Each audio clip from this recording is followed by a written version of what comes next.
जय जिनेन्द्र। जीवमजीवं दवं जिणवरवसहेण जेणनिदिष्ठं देविन्दविन्दवन्दं वन्दे तं संवदा शिरसा। पंच परमेष्ठी भगवान की जय।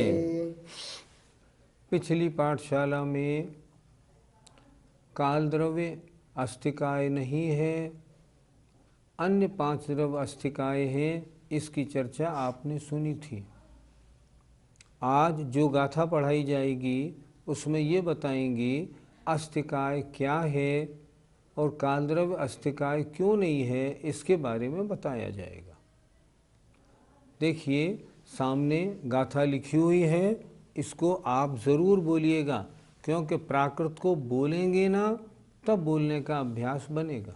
संति जदो तेणे दे, संति जदो तेणे दे, अतिथि भणन्ति जिणवराजम्मा,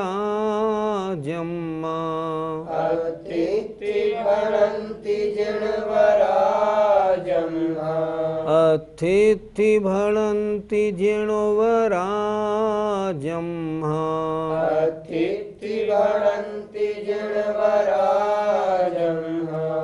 काया इव बहुदेशा, कायायैव बहुदेशा, तम्ह कायाय इत्थिकायाय, तम्ह कायाय। गाथा का अर्थ देखें। संति ये मौजूद हैं, जदो क्योंकि, तेण इस कारण से, एदे माने इन द्रव्यों को, तेण एदे में 2 शब्द हैं, तेण एदे इस कारण इन द्रव्यों को, अत्थि इति अस्ति इस प्रकार कहा है जिनेन्द्र भगवान ने। फिर एक बार देखें। क्योंकि जदो माने क्योंकि, एदे संति ये 6 द्रव्य हैं, तेण माने इसलिए, जिनेन्द्र भगवान ने अस्ति इस प्रकार कहा है, इनका अस्तित्व है, इनका एग्जिस्टेंस है, इनकी मौजूदी है, इसलिए 6 द्रव्य अस्ति तो हैं। पर क्योंकि इसमें लगा दिया। अब आप देखें, क्योंकि काया ये बहुदेशा और शरीर की तरह बहुप्रदेशी हैं, इसलिए इनको काया काय कहा गया है। फिर देखें, काया एव शरीर की तरह बहुप्रदेशी हैं, इसलिए इनको काया कहा गया है। 2 चीज़ें हो गई, एक अस्ति और एक काय। जो कायवान नहीं है बहुप्रदेशी वो अस्ति हैं, उन्हें अस्ति तो कह दिया, लेकिन जो बहुप्रदेशी हैं उन्हें कायवान होने से अस्थिकाय कहा। अस्थिकाय में 2 शब्द हैं, अस्ति और काय। अस्ति माने जो विद्यमान, जो मौजूद, जो एग्जिस्ट हों, उन्हें कहते हैं अस्ति। 6 द्रव्य अस्ति हैं, क्योंकि 6 द्रव्य की मौजूदगी लोकाकाश में है। लेकिन जो बहुप्रदेशी हैं उन्हें कहा काय। काल के अलावा अन्य 5 द्रव्य बहुत प्रदेशी हैं, इसलिए उनको, जो बहुप्रदेशी हैं उनको अस्थिकाय इस प्रकार कहा गया। अर्थात जो द्रव्य बहुप्रदेशी हैं वे अस्थिकाय हैं, जो बहुप्रदेशी नहीं है, एक प्रदेशी है, वो अस्थि तो है पर काय नहीं, इसलिए उसको अस्थिकाय में नहीं लिया गया। पंडित जी, अस्थि का मतलब हुआ सत, तो जो सत है तो उसका क्या स्वरूप समझा जाए? जो जिसकी मौजूदगी है, जिसकी विद्यमानता है, जो एग्जिस्ट करता है, जो समाप्त नहीं होता, उसे कहते हैं अस्थि, और वो सत का लक्षण है। सूत्र जी में स्पष्ट लिखा है, सद्द्रव्य लक्षणम उत्पाद व ध्रुव्य युक्तम सत। द्रव्य का लक्षण सत है। सत कहो या अस्थि कहो एक ही बात है। और अस्थि का मतलब होता है जिसमें उत्पाद व्यय और द्रव्य तीनों पाए जाएं, इसका मतलब होता है अस्थि। तो यहाँ इन्होंने कहा संति, क्योंकि विद्यमान है इसलिए इनको अस्थि कहा गया, और बहुप्रदेशी है इसलिए काय और लगा के अस्थिकाय कहा गया। पंडित जी, क्या द्रव्य का उत्पाद व्यय होता है? द्रव्य तो हमेशा द्रव्य रूप से रहता है। द्रव्य की ना उत्पत्ति है ना द्रव्य का विनाश है। देखो, जितने जीव हैं, एक भी जीव कम नहीं हो सकता, एक भी जीव बढ़ नहीं सकता, नया जीव पैदा नहीं हो सकता। आत्मा पर्याय बदलती है। अच्छा, एक भी जीव पुद्गल नहीं बन सकता।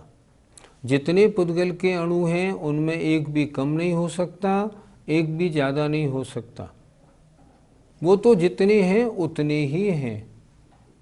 इसलिए ये तो द्रव्य की उत्पत्ति विनाश नहीं होता, लेकिन द्रव्य में जो पर्याय होती हैं, यद्यपि वो द्रव्य की पर्याय हैं, उनका उत्पत्ति और विनाश होता है। जैसे एग्जाम्पल, मान लो मैं पहले देव पर्याय में था, अब मनुष्य पर्याय में मेरा जन्म हुआ, तो देव पर्याय का विनाश हुआ, मनुष्य पर्याय की उत्पत्ति हुई। मेरी आत्मा पहले भी थी और आज भी है। तो द्रव्य तो ध्रुव्य रहता है, द्रव्य का नाश नहीं होता। नाश और उत्पत्ति किसकी होती है? ये पर्याय की होती है। पंडित जी, तो फिर क्या ये उत्पाद व्यय द्रव्य एक ही समय में होते हैं या फिर अलग अलग समय में?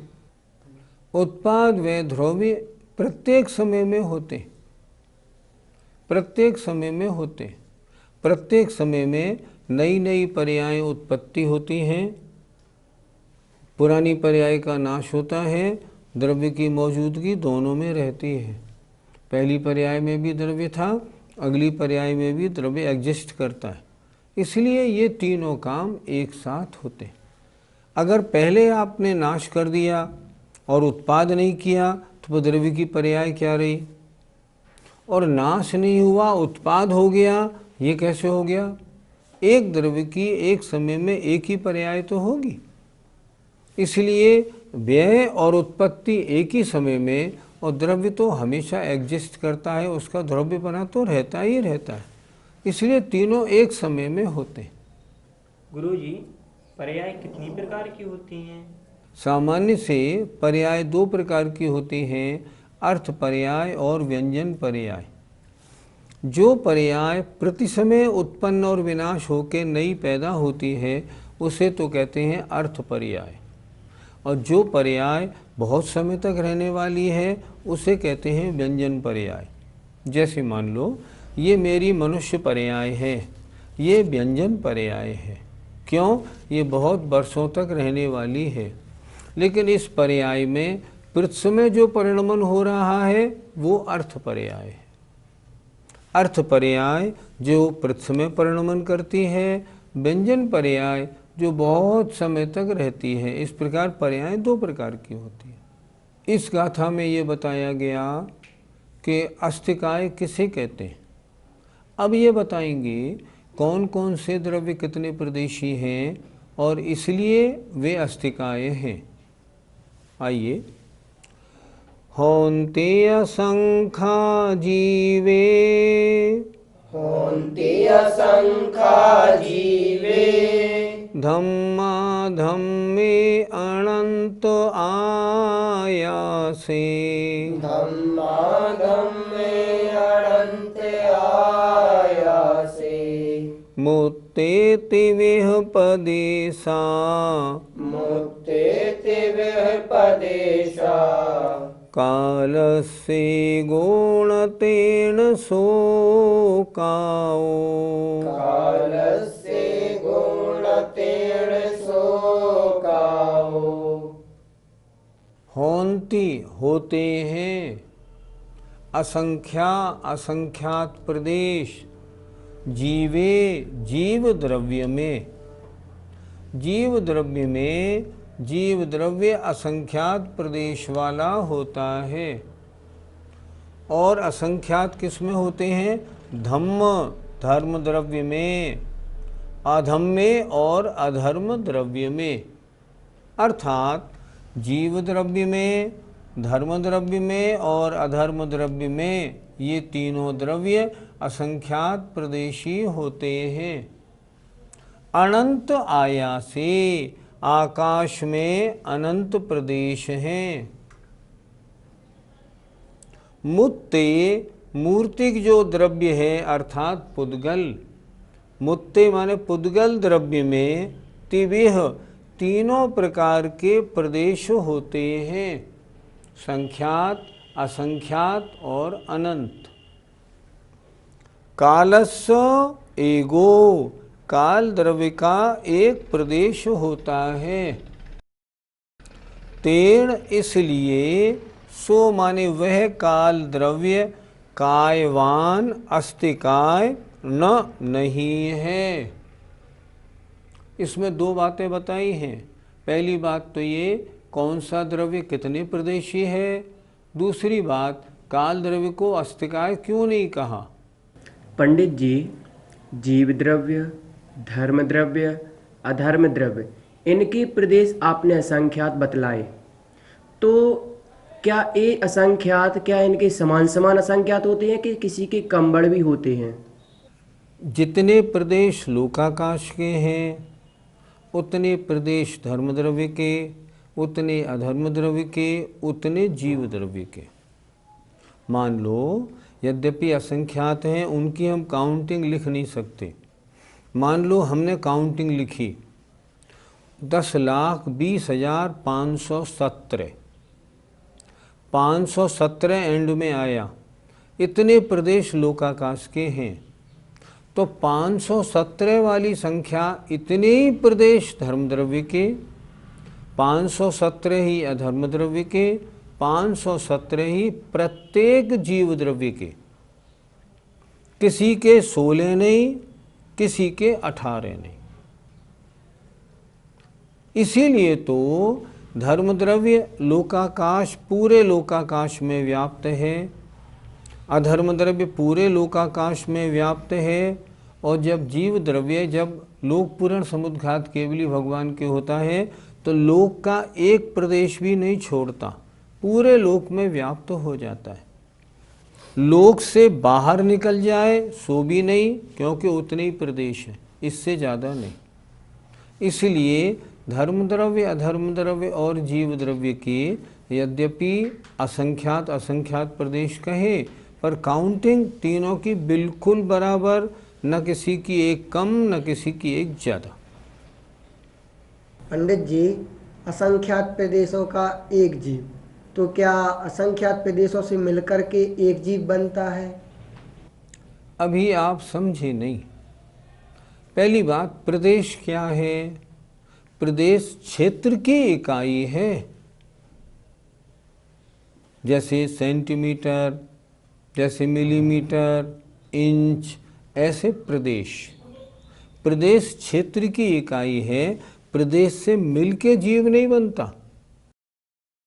यहाँ ये कह रहे हैं एक जीव द्रव्य कितने प्रदेश वाला है, अर्थात कितने प्रदेशों में रहता है, अर्थात कितना स्थान घेरता है। धर्म द्रव्य ने कितना स्थान घेरा? असंख्यात प्रदेश। अधर्म द्रव्य ने कितना स्थान घेरा? असंख्यात प्रदेश। एक जीव कितने स्थान में रहता है? असंख्यात प्रदेश में। इसलिए असंख्यात प्रदेशों से मिलके नहीं बना। जीव द्रव्य तो एक है, हमेशा एक ही रहेगा, लेकिन वो स्थान कितना घेरेगा? असंख्यात प्रदेश घेरता है। कम से कम भी असंख्यात, ज़्यादा से ज़्यादा भी असंख्यात, क्योंकि असंख्यात बहुत प्रकार का होता है। पंडित जी, एक निगोदिया जीव तो बहुत सूक्ष्म होता है, जबकि एक हाथी होता है वो बहुत विशाल होता है। तो क्या दोनों के जो आत्म प्रदेश हैं उनको असंख्यात मान लें, बराबर मान लें क्या? एक आती है ढाके की मलमल, वो बहुत महीन होती है। कहते हैं ढाके की मलमल की साड़ी अंगूठी में से निकल जाती है। अच्छा, अब ढाके की मलमल की हमने कितनी लंबी है, मान लो 10 मीटर। अब उसको हमने और छोटा किया और छोटा किया और छोटा किया, एक दिया सलाई की डिब्बी में ढाके की मलमल की साड़ी रख दी। अब मैं पूछता हूँ, ये ढाके की जो मलमल की साड़ी दिया सलाई के डिब्बे में रखी है, ये कितनी लंबी है तो 10 मीटर ही। चाहे कितने ही हिस्से में आ जाए, पर उसके प्रदेश तो उतने ही हैं, है तो 10 मीटर लंबी। उसी तरह एक जीव में असंख्यात प्रदेश होते हैं। यदि वो फैले पूरा तो कितना फैल सकता है, पूरे लोक के बराबर, इतना बड़ा है। और वैसे कितना बड़ा हो जाता है, हमने गाथा नंबर 10 में पढ़ाया था, अणुगुरु देह पमाणु उपसंहारप सप्पदो। आत्मा संकोच और विस्तार वाला होने के कारण छोटा निगोदिया के शरीर में भी समिट जाता है। जैसे ढाके की मलमल एक दिया सलाई की डिब्बी में आ जाती है और उसे फैलाओ तो 10 मीटर भी फैल जाती है। उसी तरह आत्मा असंख्यात प्रदेशी है। छोटा निगोद के शरीर में आया तो सिकुड़ के आ गया, और जब बड़ा हुआ तो स्वयंभू रमण समुद्र का मत्स्य 1000 योजन लंबा, 500 योजन चौड़ा, हिंदुस्तान से भी दूना बड़ा, इतना भी फैल जाता है। और जब और फैलता है आत्मा तो लोक पूर्ण समुद्रघात में सारे लोक में फैल जाता है। लेकिन प्रदेश कितने, असंख्यात। पंडित जी, धर्म और अधर्म द्रव्य के असंख्यात प्रदेश क्यों बताए? धर्म द्रव्य कितना बड़ा है, लोकाकाश के बराबर। अधर्म द्रव्य कितना बड़ा है, लोकाकाश के बराबर। लोकाकाश के प्रदेश कितने, असंख्यात। तो धर्म द्रव्य के असंख्यात, अधर्म द्रव्य के असंख्यात, इसमें क्या आपत्ति है? उनका विस्तार, उनका वो है ही इतने बड़े, इसलिए उनको असंख्यात प्रदेश ही कहा गया। पंडित जी, आकाश के हम अनंत प्रदेशों से क्या समझें? अर्थात आकाश कितना बड़ा है, उसका कोई एंड नहीं, तो उसके प्रदेश कितने, अनंत। जिसकी बॉर्डर लाइन नहीं, जिसकी सीमा नहीं, उसके प्रदेश कितने, अनंत। देखो, धर्म द्रव्य, अधर्म द्रव्य, जीव धर्म, इनकी तो बॉर्डर लाइन है, लोकाकाश प्रमाण, तो असंख्यात। आकाश तो अनंत है, इसलिए आकाश के प्रदेश अनंत प्रदेश। लेकिन कोई पूछे लोकाकाश के प्रदेश, असंख्यात। आपने अभी पुद्गल द्रव्य के 3 प्रकार क्यों बताए? प्रदेश इसलिए बताए, अणु में तो एक प्रदेश, खैर उसकी यहाँ काउंटिंग नहीं की अपन ने, क्योंकि यहाँ काय की बात है। अच्छा, अब 2 अणु मिले और एक स्कंद बना, 2 प्रदेशी। 3 अणु मिले, 3 प्रदेशी। 100 अणु मिले, 100 प्रदेशी। संख्यात अणु मिले और स्कंद बनाया तो वो कितने प्रदेशी, संख्यात प्रदेशी। यहाँ मुत्ते तिभिः पदेशा, मूर्तिक माने पुद्गल के 3 प्रकार के प्रदेश, संख्यात, असंख्यात, अनंत। अच्छा, असंख्यात अणु मिले और एक स्कंद बना, असंख्यात प्रदेशी। अनंत अणु मिलके एक स्कंद बना तो अनंत प्रदेशी। और द्रव्यों में मिलना जुलना होता नहीं, उनके तो फिक्स कर दिए। पुद्गल में मिलना जुलना, टूटना बिछुड़ना होता है, तो इनके प्रदेश कितने, किसी स्कंद के संख्यात, किसी के असंख्यात, किसी के अनंत। और परमाणु का एक प्रदेश, उसकी चर्चा यहाँ यूँ नहीं करनी, क्योंकि यहाँ अस्थिकाय की चर्चा है बहुप्रदेशी की। बहुप्रदेशी में कम से कम 2 प्रदेश तो होने ही चाहिए, इस कारण। तो पुद्गल के संख्यात अणु मिलके स्कंद बने संख्यात प्रदेशी, असंख्यात अणु मिलके बने असंख्यात प्रदेशी, अनंत अणु मिलके बने तो अनंत प्रदेशी, वह पुद्गल का स्कंद होता है। पंडित जी, आत्मा तो असंख्यात प्रदेशी है, तो क्या वह एक प्रदेश में रह सकता है? क्योंकि निगोदिया जीव तो बहुत सूक्ष्म होता है। आपका प्रश्न बहुत ठीक है। कोई भी निगोदिया जीव कितना ही छोटा क्यों नहीं हो, सबसे छोटी अवगाहना वाला सूक्ष्म निगोदिया जीव हो, वह भी असंख्यात प्रदेशों में ही रहता है। आत्मा कोई भी शरीर धारण कर ले, कितना ही छोटा शरीर धारण करे, लेकिन फिर भी असंख्यात से कम प्रदेशों में रहता ही नहीं। असंख्यात प्रदेश वाला भी है और असंख्यात प्रदेश से कम में रहता भी नहीं है, दोनों बात। देखो, पुद्गल के हमने 100 अणु जोड़ के स्कंध बनाया। ये कितने प्रदेशी? 100 प्रदेशी। कितने प्रदेशों में रह सकता है? एक प्रदेश में, क्योंकि एक प्रदेश में अनंत अणु वाला स्कंद भी रह सकता है। वो एक में एक समा जाएगा और सूक्ष्म और बन जाएगा। लेकिन आत्मा कितनी छोटी हो, निगोदिया के सबसे सूक्ष्म निगोदिया लब्ध पर्याप्त कुछ भी रख लो, सब में छोटा शरीर, फिर भी रहेगा कितने प्रदेशों में? असंख्यात प्रदेशों में। असंख्यात प्रदेश वाला है और असंख्यात प्रदेशों में ही रहेगा।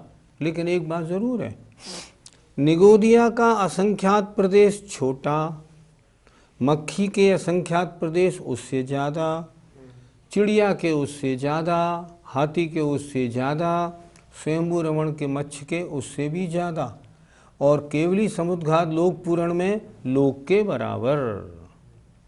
सारी आत्माएं हैं समान प्रदेशी, पर अलग अलग प्रदेशों में रहने वाली हैं। जितना बड़ा शरीर उतने प्रदेशों में रहना होता है। गुरुजी, आत्मा के जो असंख्य प्रदेश हैं, असंख्यात प्रदेश, वह एक निगोदिया जीव में कैसे समाते होंगे? आपका मतलब है असंख्यात छोटे से स्थान में कैसे आ जाते हैं? आ जाते हैं। तत्वार सूत्र में एक सूत्र आपने पढ़ा होगा, प्रदेश संहार विसर्पाभ्याम प्रदीपवत। इस सूत्र का जन्म इसी प्रश्न के उत्तर में हुआ। हमने बताया था पहले, एक दीपक लो, उस दीपक का प्रकाश पूरे कमरे में, अब उस दीपक को एक घड़े में रख दो, उसका प्रकाश एक घड़े में, अब उसको एक गिलास में रख दो, उसका प्रकाश एक गिलास में। ऐसा कैसे हो गया? संकोच और विस्तार स्वभाव वाला होने से। आत्मा छोटे से छोटा निगोदिया के शरीर में भी समा जाएगा, बड़े से बड़ा लोक पुराण में लोक प्रमाण भी हो जाएगा, पर हैं उतने ही प्रदेश। आपने क्या किया, किसी व्यक्ति को एक चेक दिया 10 लाख रुपए का, एक चेक दिया, ठीक। दूसरे ने क्या किया, 100 के नोटों की ढेर सारी गड्डियाँ दी 10 लाख रुपए की, ठीक। तीसरे ने क्या किया, सीमेंट के कट्टे में सिक्के भर भर के एक गाड़ी भर के भेजी 10 लाख रुपए की। हैं तो तीनों बराबर, चाहे 10 लाख का चेक लो, चाहे 10 लाख की गड्डियाँ लो, चाहे 10 लाख के सिक्के लो, हैं तो 10 लाख। उसी तरह आत्मा चाहे निगोदिया के शरीर में जाए, चाहे हाथी, चाहे स्वयंभू रमण का मच्छ, चाहे लोक पुराण समुद्घात, प्रदेश हमेशा असंख्यात। लेकिन इतना ज़रूर है, जब निगोद में जाएगा तो छोटा असंख्यात, मक्खी में बड़ा असंख्यात, हाथी में और बड़ा असंख्यात, मच्छ में और बड़ा असंख्यात, ऐसे माना जाएगा। पर असंख्यात से कम 1-2 प्रदेश में आत्मा कभी नहीं रहती। आज हमने 2 गाथाओं में क्या सीखा? हमने सीखा कि अस्थिकाय क्यों होते हैं, अस्थिकाय किन्हें कहते हैं, कालद्रव्य अस्थिकाय क्यों नहीं है। और दूसरी गाथा में हमने ये समझ लिया कि सब द्रव्यों के कितने कितने प्रदेश होते हैं। इस तरह जीव द्रव्य अस्थिकाय क्यों है, काल द्रव्य क्यों नहीं है, ये बात बिल्कुल स्पष्ट हो गई। हमें उम्मीद है आपके समझ में आया होगा। समय आपका पूरा हो गया है, इसलिए जय जिनेन्द्र।